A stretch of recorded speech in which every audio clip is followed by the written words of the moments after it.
সমস্ত গুণগান, সমস্ত তাসবিহ তাহলিল সেই মহান প্রভু আল্লাহ সুবহানাহু ওয়া তাআলার দরবারে,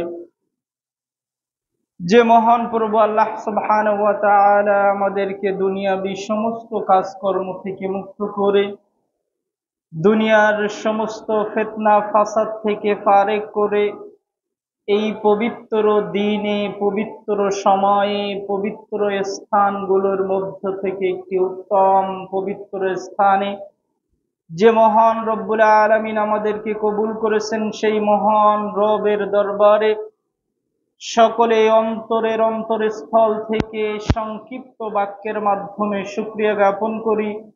সকলেই বলি আলহামদুলিল্লাহ।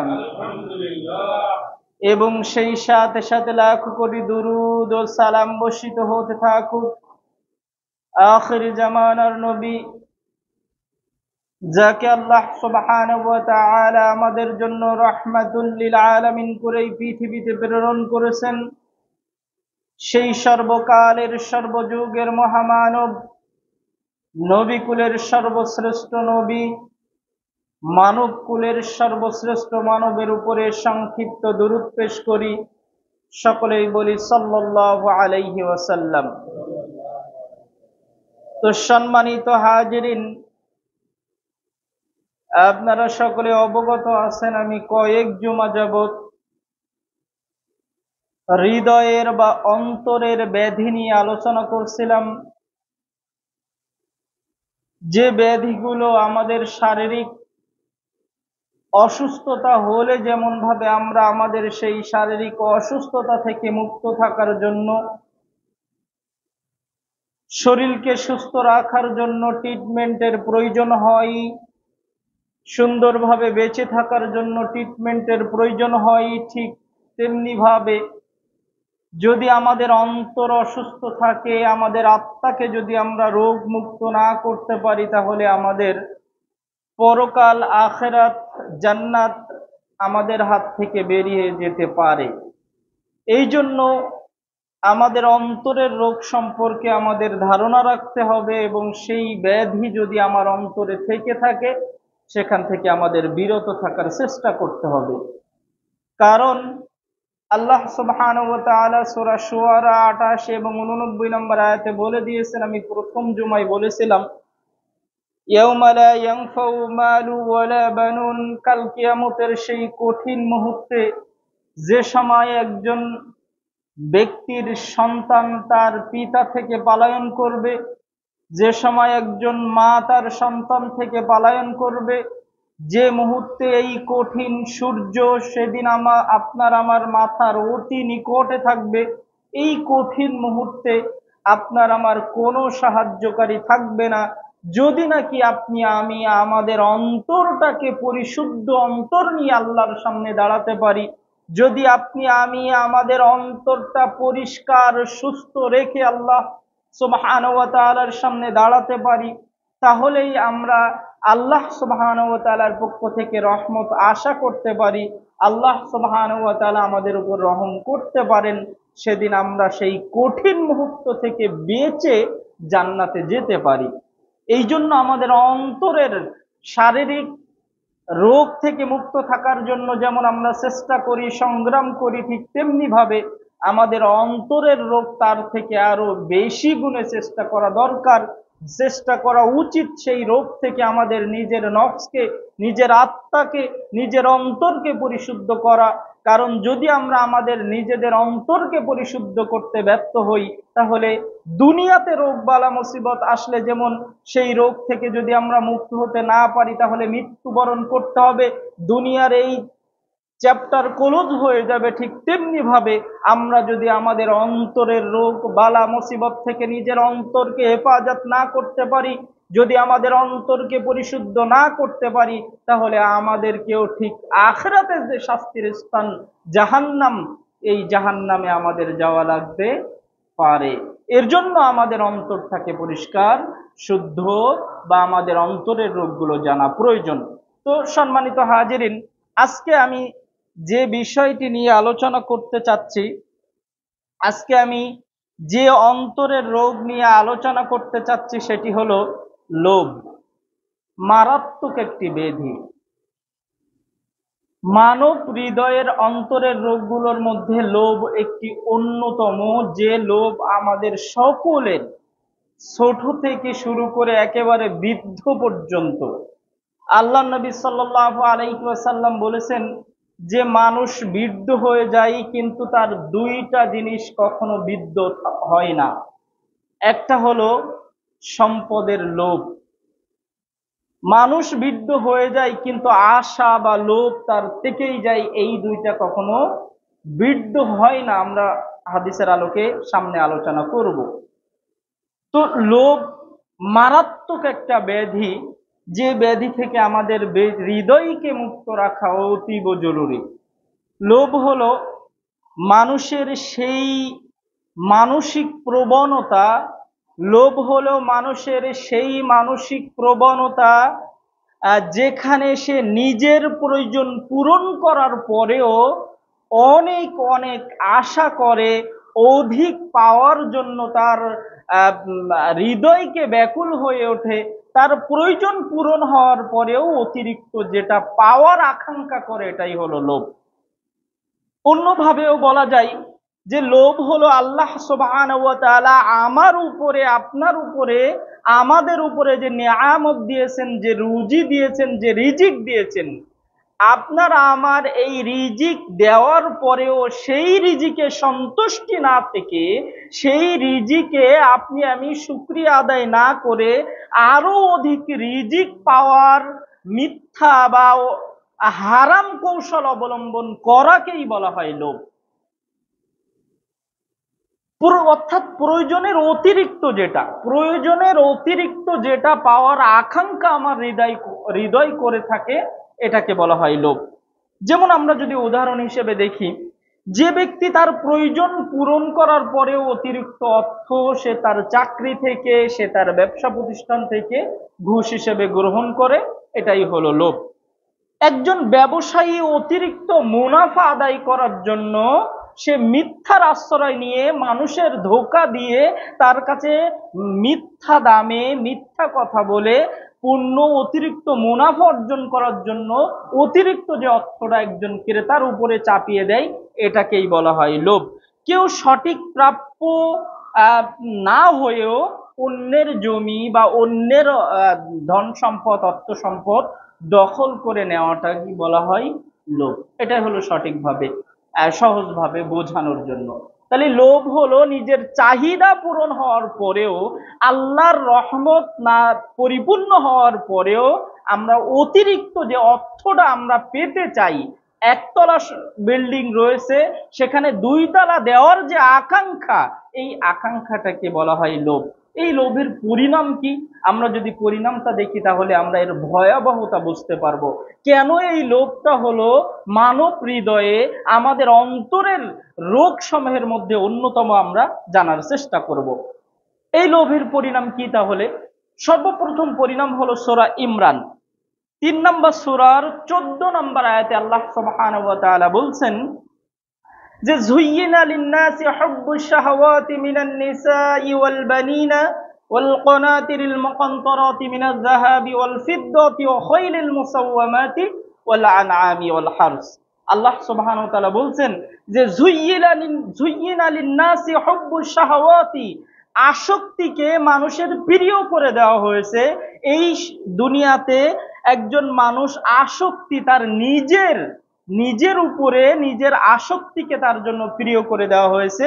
মিনান নিসাই, নারীদের উপরে, তারপর আপনার ওয়াল বানিনা, সন্তানের উপরে, ওয়াল কানাতিরিল মুকানতারাতি মিনাজ যাহাবি ওয়াল ফিদ্দাতি ওয়া খাইলিল মুসাওয়ামাতি ওয়াল আনআমি ওয়াল হারস, এবং স্বর্ণের স্তূপ, রূপোর স্তূপ, এসবগুলো, এবং কি আল্লাহ সুবহানাহু ওয়া তাআলা বলছেন ওয়াল আনআমি ওয়াল হারস, এবং আপনার সাদা কালো পাগলা যে ঘোড়া, এই ঘোড়া, আপনার রাশি রাশি সম্পদ, স্বর্ণ, রৌপ্য এবং ক্ষেত খামার, পশু পাখি, এগুলো সব আমাদের কি বলা হয়েছে? ওয়াল হায়াতুদ দুনিয়া। এগুলো হলো দুনিয়ার ভোগ্য বস্তু ছাড়া কিছুই না। এগুলো আল্লাহ সুবহানাহু ওয়া তাআলা আমাদের দুনিয়াকে ভোগ করার জন্য, দুনিয়ার ভোগের বস্তু হিসেবে আল্লাহ সুবহানাহু ওয়া তাআলা আমাদের পৃথিবীতে পাঠিয়েছেন। প্রকৃতপক্ষে ওয়াল্লাহু ইনদাহু হুসনুল মাব, আল্লাহ সুবহানাহু ওয়া তাআলার কাছেই রয়েছে পবিত্র স্থান। আল্লাহ সুবহানাহু ওয়া তাআলার কাছেই রয়েছে আমাদের প্রকৃত, আমাদের যে চাওয়া, আমাদের যে আকাঙ্ক্ষা, সেই আকাঙ্ক্ষার স্থান, সেই উত্তম স্থানটা রয়েছে আল্লাহ সুবহানাহু ওয়া তাআলার কাছে। আর এই পৃথিবীতে যা কিছু রয়েছে, এই যে আমার স্ত্রী, আমার সন্তান, রাশি রাশি স্বর্ণ রৌপ্য, এই যে আমার ক্ষেত খামার, সব কিছু আল্লাহ সুবহানাহু ওয়া তাআলা বলে দিয়েছেন আমাদের ভোগের বস্তু। তাহলে এখান থেকে যেটা বোঝা যায়, এই দুনিয়ার সম্পদের ভোগ আমাদেরকে আখিরাত থেকে বিরত রাখে।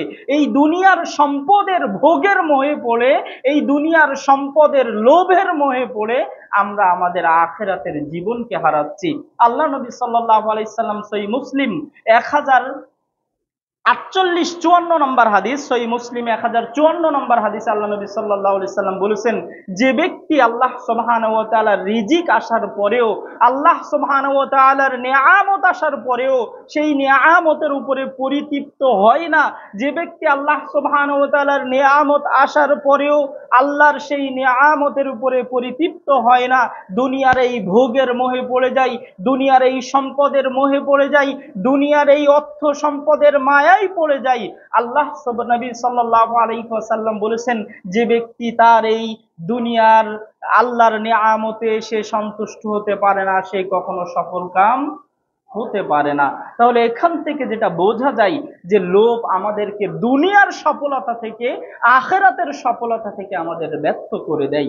লোভ আমাদেরকে ব্যর্থতার খাতায় ফেলে দেয়। এভাবেই এই দুনিয়ার সব কিছু আল্লাহ সুবহানাহু ওয়া তাআলা বলে দিয়েছেন, দুনিয়ার সব কিছু হলো ভোগের বস্তু, সেই ভোগের বস্তুটাই আমাদের আখিরাত থেকে আজকে দূরে রেখেছে। এই ভোগের বস্তুটাই আজকে আমাদের জুমার সালাতে আশা থেকে বিরত রেখেছে। এই ভোগের বস্তুটাই মূলত আমাদেরকে জান্নাত জাহান্নামের ভয় থেকে ভুলিয়ে রেখেছে। এই ভোগের বস্তুগুলোই আজকে আমাদের যে মৃত্যুবরণ করতে হবে এই কথা থেকে আমাদের ভুলিয়ে রেখেছে। অর্থাৎ এক কথায় বলা যায় যে আমাদের সফলতা থেকে আমাদের কেড়ে নিয়েছে। এই জন্য সম্মানিত হাজিরিন, আমাদের লোভ থেকে বিরত থাকতে হবে। আল্লাহ সুবহানাহু ওয়া তাআলা সূরা তাকাসুর 102 নম্বর সূরার আপনার 1 এবং 2 নম্বর আয়াতে আল্লাহ রাব্বুল আলামিন বলছেন, আল্লাহাকুমুত তাকাসুর, এই প্রাচুর্যের প্রতিযোগিতা, এই প্রাচুর্যের প্রতিযোগিতা আমাদেরকে গাফেল করে রাখে। তাহলে প্রথম নাম্বার পরিণাম হলো লোভের, যে লোভ আমাদেরকে কি করে, আখিরাতের সফলতা থেকে আমাদের মুখ ফিরিয়ে রাখে। দুনিয়াতে আমরা সফলতার পিছনে ছুটতে ছুটতে আখিরাতের জীবনে আমরা ব্যর্থতার পিছনে চলে যাচ্ছি। আর 2 নম্বর আল্লাহ সুবহানাহু ওয়া তাআলা সূরা তাকাসুরের 102 নম্বর সূরার 1 এবং 2 নম্বর আয়াতে আল্লাহ রাব্বুল আলামিন বলছেন, আল্লাহাকুমুত তাকাসুর হাত্তা যুরতুমুল মাকাবির, এই দুনিয়ার প্রাচুর্য আমাদেরকে কি করে, গাফেল করে রাখে ততক্ষণ পর্যন্ত, যতক্ষণ পর্যন্ত না আমরা কবরের ভিতরে ঢুকে যাচ্ছি, কবর পর্যন্ত পৌঁছে যাচ্ছি, ততক্ষণ পর্যন্ত এই দুনিয়ার প্রাচুর্যের প্রতিযোগিতা, এই লোভ আমাদেরকে কি করে, গাফেল করে রাখে। প্রথম নাম্বার পরিণাম সফলতা থেকে আমাদের বেরিয়ে রাখে। দ্বিতীয় নাম্বার পরিণাম হলো লোভের, আমাদেরকে গাফেল করে রাখে। কি থেকে গাফেল করে রাখে? দুনিয়ার সম্পদের মোহ।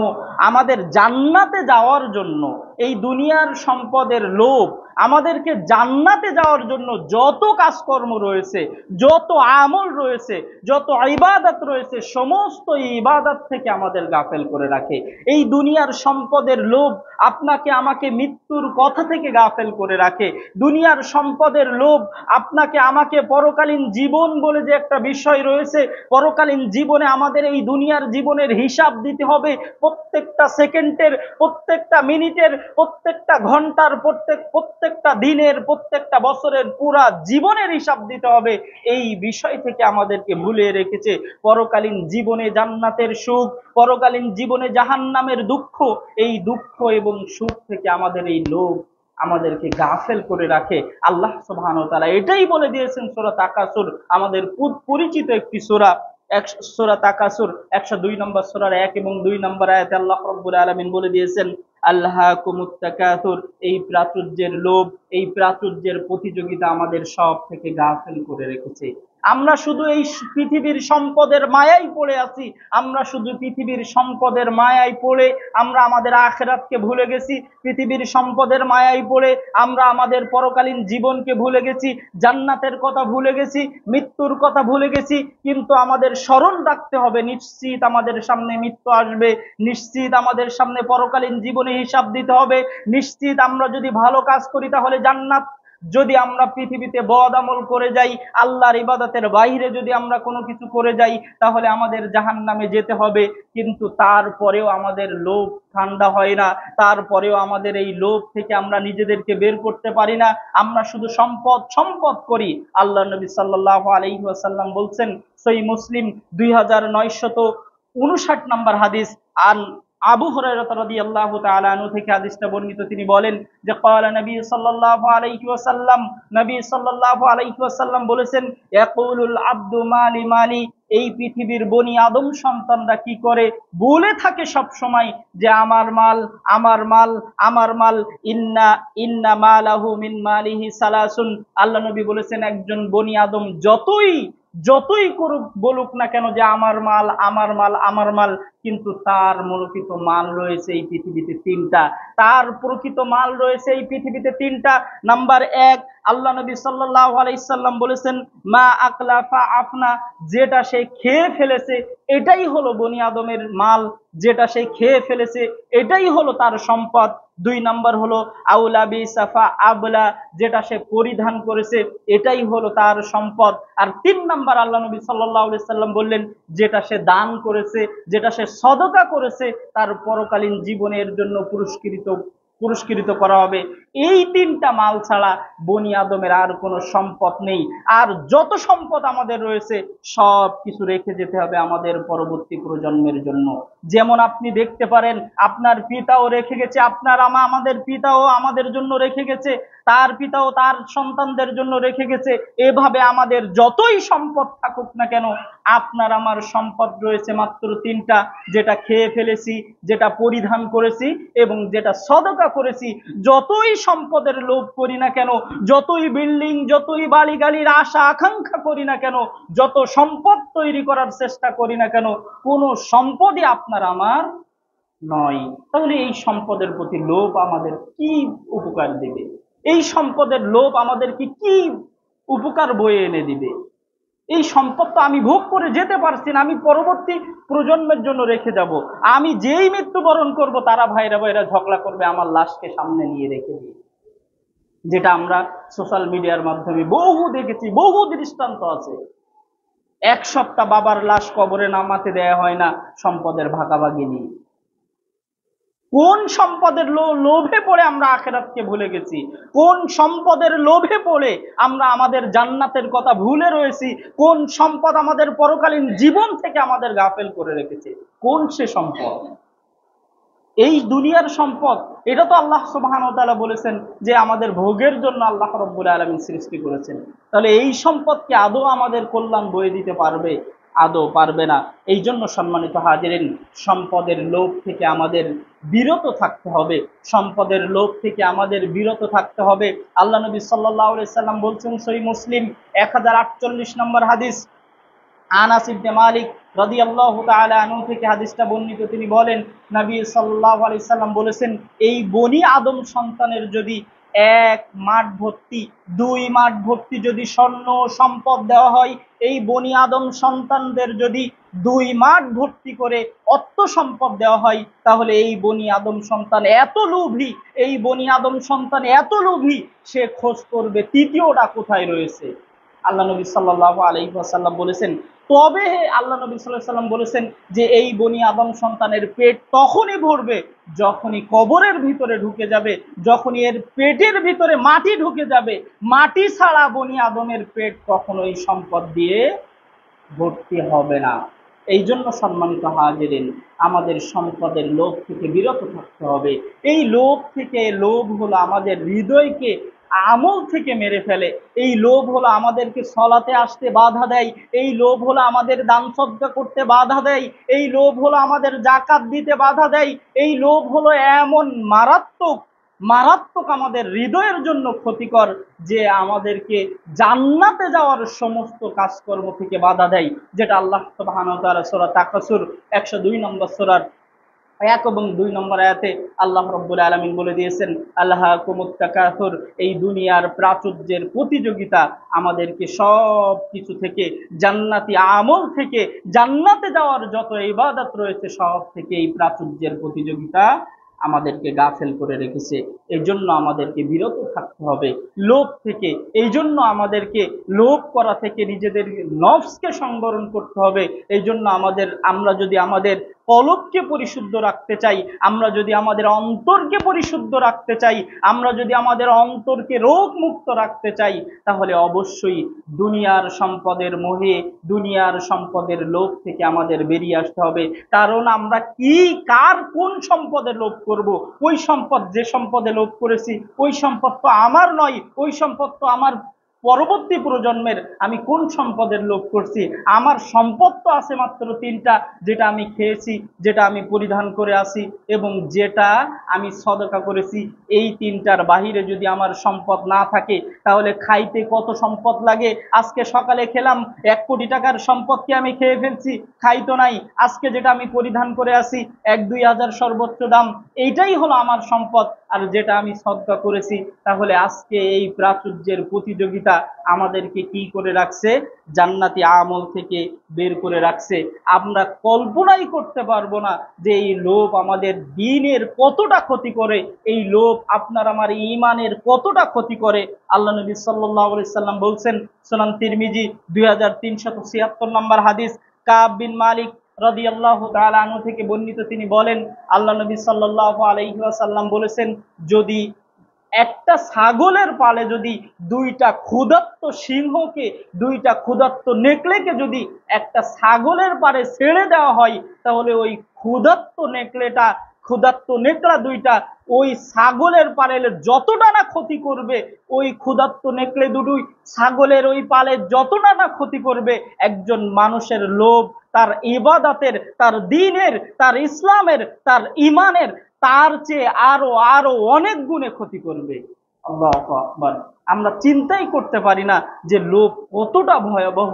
যদি একটা ছাগলের পালে ক্ষুধার্ত নেকড়ে বাঘ ছেড়ে দেওয়া হয়, সে যতটা ক্ষতি করবে তার থেকে অনেক গুণে বেশি ক্ষতি করবে মানুষের হৃদয়ে ঈমানকে, তার আমলকে, তার ইসলামকে, তার দ্বীনকে, এই লোভ।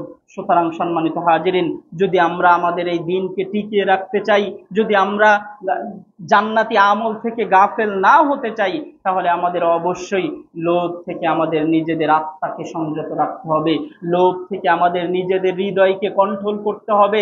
আল্লাহ সুবহানাহু ওয়া তাআলা আমাকে যে রুজি দিয়েছেন, যে রিজিক দিয়েছেন, এই রিজিকের উপরে যতটুকু প্রয়োজন সেই রিজিকের উপরেই আমাকে সন্তুষ্ট থাকতে হবে, সেই রিজিকের উপরেই আমাকে কায়েম থাকতে হবে। যে আল্লাহ সুবহানাহু ওয়া তাআলা আমাকে যেহেতু পৃথিবীতে পাঠিয়েছেন, যে রিজিক আমাকে দিয়েছে, এই রিজিকে আমি সন্তুষ্ট, শুকরিয়া, আলহামদুলিল্লাহ। এর চেয়ে বেশি পাওয়ার, এর চেয়ে বেশি চাওয়ার, বেশি পাওয়ার কিছুই নেই। কারণ আমার কিছুই নাই। আমি যতটুকু খেয়েছি ততটুকুই আমার, যতটুকু পরিধান করেছি ততটুকুই আমার। আর এই দুনিয়াতে যা কিছু রয়েছে সব কিছু আল্লাহ সুবহানাহু ওয়া তাআলা আমাদের ভোগের জন্য সৃষ্টি করেছেন, আমাদের ভোগ করার জন্য আল্লাহ রাব্বুল আলামিন দিয়েছেন। তাহলে ওই ভোগ করতে গিয়ে আমি কেন আমার জান্নাতকে হারাবো? এই ভোগ করতে গিয়ে আমি কেন জান্নাতের আমল থেকে গাফেল থাকবো? এই ভোগ করতে গিয়ে আমি কেন শয়তানের ধোঁকায় পড়ে আজকে যে জান্নাতের রাস্তায় আমার হাঁটার কথা ছিল, সেই জান্নাতের রাস্তা থেকে আমি কেন জাহান্নামের রাস্তায় বেরিয়ে আসছি? এই জন্য সম্মানিত হাজিরিন, আমাদের হৃদয়কে যদি আমরা সুস্থ রাখতে চাই, আমাদের হৃদয়ে কলবুন সালিম, যদি আমরা পবিত্র অন্তর নিয়ে আল্লাহ সুবহানাহু ওয়া তাআলার সামনে দাঁড়াতে চাই, যেদিন কিয়ামতের কঠিন মুহূর্তে, যেদিন আপনার আমার কাজে লাগবে, আল্লাহ সুবহানাহু ওয়া তাআলা যার উপরে আপনার আমার ফয়সালা দিবেন, আপনার আমার অন্তর, সেই অন্তরকে যদি আমরা পরিশুদ্ধ না করতে পারি, সেই অন্তরকে যদি আমরা সুস্থ না করতে পারি, তাহলে এই দুনিয়া আপনার আমার জন্য ব্যর্থ। এই দুনিয়া আপনার আমার জন্য ব্যর্থ। তখনই আমরা বুঝতে পারবো যখন আমরা কবরের নিকটবর্তী হব, তার আগে আমরা বুঝতে পারবো না, তার আগে বোঝার কোনো শক্তি আমাদের নাই। আমরা কবরের নিকটে যখন যাব, পেটের ভিতরে যখন মাটি ঢুকে যাবে, তখনই আমরা এই আমাদের লোভের শেষ হবে, এর আগে আমাদের লোভের শেষ হবে না। যদি আমরা কবরে না না যাওয়ার আগে যদি আমরা এই লোভ থেকে আমাদের নিজেদের আত্মাকে সংযত রাখতে পারি, যদি আমাদের নজরকে ছোট করতে পারি, তাহলে সম্ভবত আমরা ইসলামের উপরে টিকে থাকতে পারবো, আমাদের দ্বারা দিনের ক্ষতি হবে না, আমরা জান্নাতে যাওয়ার যে আমলগুলো রয়েছে সেই আমলগুলো আমরা করে যেতে পারবো। এই জন্য সম্মানিত হাজিরিন, আজকের যে বিষয়টা ছিল যে আমাদের অন্তরের রোগের একটা বিষয়, সেটা হলো লোভ।